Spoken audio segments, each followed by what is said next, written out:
سے آئے ہوئے معزز مہمان خادمہ نے خانقاہ جاویدی اور جتنے بھی ہماری اسلامی ناطق کی ماں اور بہنوں، السلام علیکم ورحمۃ اللہ وبرکاتہ۔ وعلیکم السلام ورحمۃ اللہ۔ بڑی خوشی اور مسرت کی بات یہ ہے کہ 43واں عرس شبیر الاولیاء رحمۃ اللہ تعالیٰ علیہ بڑی دھوم دھام سے اللہ کے فضل و کرم سے ہمارے مرشد کی نگاہ کرم اور دعاؤں سے اختتام پذیر ہونے کی بالکل قریب ہے۔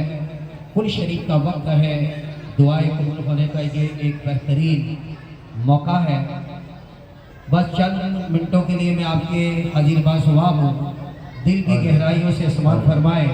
اور جب ہم یہاں آئے ہیں تو کچھ لینے آتے ہیں اور لے کر جاتے ہیں تو گاؤں والے پوچھتے ہیں کہ آپ دلی شریف گئے تھے تو کیا لے کر آئے، تو کچھ نہ کچھ دیکھنا چاہیے۔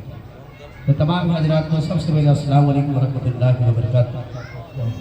نحمدہ ونصلی علی رسولہ الکریم، اما بعد، اعوذ باللہ من الشیطان الرجیم، بسم اللہ الرحمن الرحیم، وما ارسلناک الا رحمۃ للعالمین، سبحان اللہ۔ آمنت باللہ صدق اللہ العظیم وبلغنا رسولہ النبی الامین الکریم ونحن علی ذلک لمن الشاہدین والشاکرین والحمد للہ رب العالمین۔ خطبات مصنوعہ کے بعد میں نے جس آیت کریمہ کی تلاوت کا شرف حاصل کیا ہے، اللہ عز و جل نے اس کے سلسلے مجھے حق کہنے اور آپ سبھی کو حق سننے کی بھی توفیق رفیق عطا فرمائے۔ آمین۔ آج کا یہ فتنوں سے بھرا ہوا دور تمامی حضرات آج کے ماحول سے واقف ہے۔ ہجری سال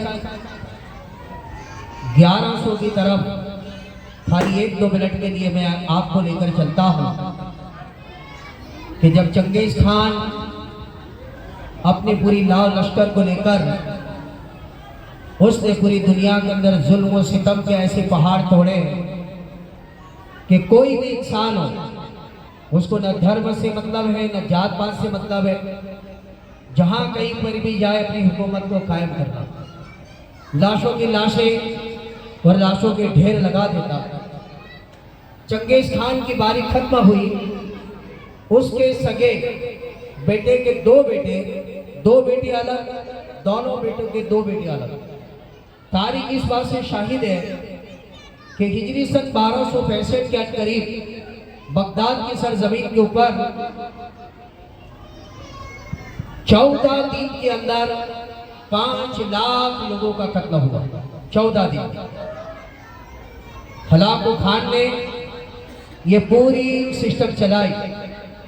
یہ جو بات ایک تاریخی میں بتانے جا رہا ہوں کہ خانقاہوں سے ہمارا تعلق جوڑنا اور ان سے ہماری عقیدت محبت ہمارے دلوں کے اندر پیوست کرنا، یہ ہمارے بس کی بات نہیں۔ رب جسے چاہتا ہے اس کے دل میں اپنے محبوب بندوں کی محبت کو ڈال دیتا ہے۔ تو بغداد شریف کے اس قید خانے کے اندر بخارا شریف کی ایک جانی مانی شخصیت حضرت سیدنا نظام الدین نام کے اللہ کے ولی قید میں تھے۔ اب دیکھا یہ گیا کہ اسی چنگیز خان کے دوسرے بیٹے کا بیٹا، جس کا نام تاریخ کے اندر بہت بڑے احترام سے لیا جاتا ہے، وہ نام ہے برقع خان۔ برقع خان نے دیکھا کہ سلاخوں کے پیچھے ایک بندہ اللہ اللہ اللہ اللہ کی ضربے لگاتا ہے، لا الہ الا اللہ کی صدائیں لگاتا ہے، لاؤ کم سے کم جا کر اس سے دعا سلام تو کر لوں۔ جب وہاں پہنچا اور اس اللہ کے مقدس ولی کو کہا کہ ان کو رہا کرو اور میرے پاس بھیجو، جیسے وہ اللہ کے ولی ان کے قریب گئے، آنکھوں میں آنکھیں ڈالی اور مسکرا کر کہا برقع خان کیا کلمہ پڑھنے کا وقت نہیں آیا؟ کہو سبحان اللہ۔ سبحان اللہ۔ نام بھی بتا دیا اور جو دعوت تھی وہ بھی دے دی، قدموں میں جھکے اور کلمہ پڑھ کے مسلمان بنے۔ اور اس کے بعد برقع خان نے عہد کر لیا کہ اب کے بعد ہلاکو خان کی فوج کسی انسان کو قتل نہیں کرے گی۔ تو یہ جو دنیا کے اندر سکون اور شانتی کا جو پیغام چلا ہے وہ خانقاہوں سے چلا ہے۔ خانقاہوں کے اندر ایک نظام مصطفیٰ کا جلوہ آپ کو دکھے گا، نظام مصطفیٰ کا جلوہ۔ بے شک چند منٹ کا ٹائم ملا ہے، آپ کو سٹارٹنگ کی کچھ باتیں بتا دوں کہ ہمارے حضور سے پہلے دین چلایا اور سرکار نے اسی دین کو آگے بڑھایا۔ جب اللہ کے محبوب نے 40 سال کے بعد اعلان نبوت کیا اور اس کے بعد میں آپ نے لوگوں کو سمجھایا کہ اللہ ایک ہے، میں اللہ کا رسول ہوں، لوگوں نے کہا ہم نہیں مانتے، لوگوں نے کہا ہم آپ کی بات نہیں مانتے۔ سرکار چند دن خاموش رہے، پھر حضور بڑھے، کیا ہو تم ایک اندھیرے اور یہ وحشت زدہ اندھیرے کے دلدل میں پھنستے جا رہے ہو، لاؤ میں ہاتھ دیتا ہوں، میرا ہاتھ تھامو اور اجالے کی طرف آؤ۔ لیکن پھر کہا کہ ابھی تک تو ہم یہ کہتے تھے کہ ہم آپ کی بات نہیں مانتے، لیکن اب جواب سنو، اب ہم آپ کی بات مانیں گے ہی نہیں، اب ہم آپ کی بات مانیں گے ہی نہیں۔ حضور پھر چند دن خاموش بیٹھے، پھر سرکار کو رحم آیا، پھر حضور گئے، ارے بہت خطرناک تاریکی ہے، آپ کفر کی وادیوں کے اندر دستے جا رہے ہیں، آؤ میں پھر دست بڑھاتا ہوں اور ایک بار نکالا جائے۔ پھر انہوں نے کہا کہ آپ کو کتنی بار بتایا کہ نہ بات مانیں گے نہ تمہاری بات سنیں گے، اب یہ جو جن کو دعوت دی جا رہی وہ گالی اور گلوچ پہ آ گئے۔ دیکھو خانقاہوں کا نظام کتنا صبر تحمل ہے یہاں پر، جو سرکار سے چلایا اور یہاں پر پھر حضور کو گالی اور گلوچ پہ آ گئے، معاذ اللہ پاگل کہنے لگے۔ پھر سرکار چند دن خاموش رہے، پھر حضور آگے بڑھے، لاؤ ہاتھ، یہ میرا ہاتھ تھامو اور باہر آؤ۔ وہ جو سامنے والی پارٹیاں تھی جنہوں نے کلمہ نہیں پڑھا، اب ان کے ہاتھوں میں گالی گلوچ کے بعد پتھر آ گئے، کیا گئے؟ پتھر آ گئے۔ ہم اور آپ جیسے ہوتے تو بیٹھ جاتے، یہ اللہ والوں کا کام ہے کہ گالیاں دینے والوں کو بھی دعائیں دینا، بدنام کرنے والوں کو قریب بٹھانا اور ظلم و ستم کرنے والوں کو اپنے ہاتھوں سے لقمے کھلانا، یہ اللہ والوں کا کام ہے۔ جب نبی آخر الزمان پھر آگے بڑھے تو کہا کہ آپ ماننے کے لیے تیار نہیں، اب ان کے ہاتھ میں پتھر کی جگہ پر تلواریں آ گئی، کیا آ گئی؟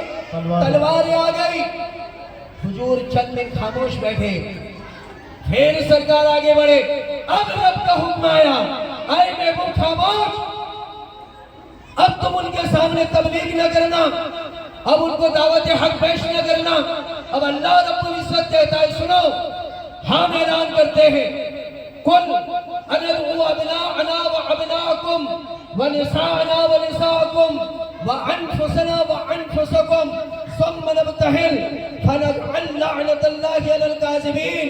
اے محبوب، یہ جو تمہیں جھٹلا رہے ہیں، یہ تم پر پتھر برسا رہے ہیں، یہ تمہیں گالی گلوچ کر رہے ہیں، ان کے ہاتھوں میں تلواریں ہیں، تم خاموش رہو، تمہاری طرف سے تمہارا رب جواب دیتا ہے کہ اب کھڑے ہو جاؤ، آواز دو، تم اپنے بیٹوں کو، ہم بلاتے ہی اپنے بیٹوں کو، لاؤ تم اپنی عورتوں کو، ہم بلاتے اپنی عورتوں کو، لاؤ تم اپنی جان کو، ہم بلاتے اپنی جان کو، اور ایک میدان میں جمع ہوتے ہیں اور دعا کرتے ہیں، اے اللہ یہ دو پارٹی میں سے جو سچا ہے وہ کامیاب ہو جائے اور جو جھوٹا ہے اس پر تیری لعنت برس جائے۔ اللہ تعالیٰ نے جواب دیا، یا حضور نے امام حسن امام حسین کو لیا ساتھ میں، مولا کائنات پیچھے، سیدۃ النساء العالمین پیچھے، یہ 5 پنجتن کا مقدس قافلہ جب اس وادی کے اندر ٹھہرا اور نجران کے پادریوں نے دیکھا کہ یہ مقدس قافلہ اگر دعا کرتے تو پہاڑ اپنی جگہ سے ہٹ جائے گا، اے نجرانیوں اپنی جگہ چھوڑو اور تحفے تحائف پیش کرو اور توبہ کرو، نکلو، اگر دعا ہو گئی تو قیامت تک اس روئے زمین کے اوپر سے عیسائیت کا خاتمہ ہو جائے گا۔ آخری بات دوستو اور بزرگوں، ہم یہاں پر آتے ہیں، ہم یہاں دیکھتے ہیں خانقاہوں کے نظام کو کہ کسی کو بھی دیکھو با ادب ملاحظہ، با ادب ملاحظہ، با ادب ملاحظہ۔ سرکار کو دیکھا کھڑے ہو گئے، سجادی میاں کو دیکھا کھڑے ہو گئے، شہزادے کو دیکھا کھڑے ہو گئے، پیرانی امی کو دیکھا کھڑے ہو گئے، کسی پیر بھائی کو دیکھا کھڑے ہو گئے۔ ارے میں حیران ہو گیا، جہاں دیکھو کھڑے ہو جاؤ، جہاں دیکھو تعظیم، جہاں دیکھو یہ کیا مسئلہ ہے؟ ذہن کے اندر ایک خیال آیا، خیال یہ تھا کہ پہلے عبادت کے پہلے تعظیم، پہلے عبادت کہ پہلے تعظیم، خیال ہی آیا۔ ارے سرکار کی روحانیت نے جواب دیا نادان، پہلے عبادت بعد میں پہلے تعظیم، بے شک بے شک پہلے تعظیم، اس لیے کہ عبادت کا حکم خدا نے دیا، تعظیم کا حکم بھی خدا نے دیا۔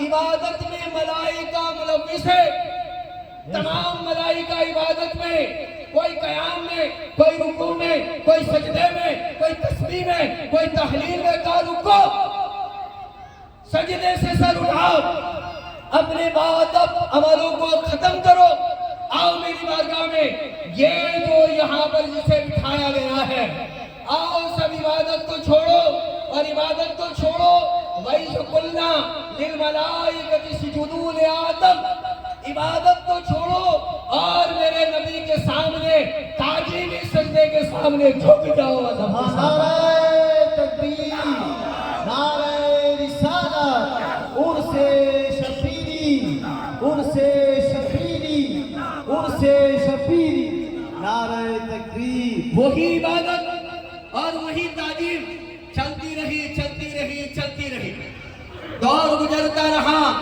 ہمارے سرکار کا دورہ گیا، سرکار کی یہی خانقاہی نظام، عبادت کا درس تعظیم کا طریقہ، عبادت کا درس تعظیم کا طریقہ، عبادت کا درس تعظیم کا طریقہ، یہی چلتا رہا۔ لیکن واہ میرے مولا، کیا شان آ گئی، ایک ہی وقت میں عبادت اور تعظیم دونوں ساتھ میں آ گئی، عبادت بھی آئی اور تعظیم بھی آئی، عبادت بھی آئی اور تعظیم بھی آئی۔ اب بڑا مزہ تو یہ تھا کہ عبادت جوان تھی اور تعظیم کا بچپنا تھا، عبادت جوان تھی اور تعظیم کا بچپنا تھا۔ ارے دیکھا یہ گیا کہ حالت نماز، عبادت اللہ کی اور نمازی اللہ کا محبوب، اور سبحان اللہ، نمازی اللہ کا محبوب۔ اب رب نے فرمایا فَاذْكُرُونِي اذکرکم، تم مجھے یاد کرو میں تمہیں یاد کروں گا۔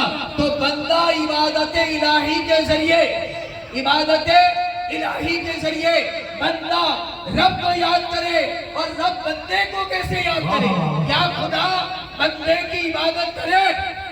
خدا کسی کی عبادت کرتا ہے؟ نہیں۔ تو رب نے کیا کہا؟ تم مجھے یاد کرو میں تمہاری تعظیم کرواؤں گا، سبحان اللہ، میں تمہاری تعظیم کرواؤں گا۔ یہاں سجدے میں حضور بڑی جو منبر عبادت، اور دیکھا پشت پر تعظیم، حسین علیہ السلام پشت پر ہے۔ اب حضور نے دیکھا، کیا دیکھا؟ ارے تعظیم پشت پر ہے، تعظیم پشت پر ہے، اور عبادت کے لیے سر جھکائے، سجدے سے سر اٹھائے تو تعظیم گرتی ہے۔ آپ نے کہا تعظیم کے ذریعے عبادت کو بڑھا دیا جائے، اور سبحان اللہ، تعظیم کے ذریعے عبادت کو بڑھا دیا جائے۔ دوستو اور بزرگوں، بس آخری بات یہ ہے کہ ماشاءاللہ ہم جس خانقاہ کے اندر تشریف لائے ہیں، یہ خانقاہ کئی سلسلوں کا گلدستہ ہے، جس میں سلسلہ قادریت بھی ہے، چشتیت بھی ہے، شوہروردیت بھی ہے، نقشبندیت بھی ہے۔ ہمارا سلسلہ بلائی تمام سلاسل کا گلدستہ ہے، اس کی مہک، اس کی دمک پوری دنیا کے اندر پھیلی ہوئی ہے۔ تو آپ سے میری گزارش ہے کہ ہم یہاں پر گل چراغ لے کر آتے ہیں، چراغ گل ہوتا ہے اسے لے کر آتے ہیں، اور یہاں سے ہم چراغ کو روشن کر کے جاتے ہیں، چراغ روشن لے کر اپنے اپنے علاقوں میں جاتے ہیں۔ تو جہاں پر بھی جائیں اس چراغ کی روشنی دیکھنا چاہیے۔ اللہ رب العزت مجھے اور آپ سبھی کو آج کے اس مختصر سے بیان پر عمل کی نیک توفیق عطا فرمائے۔ السلام علیکم۔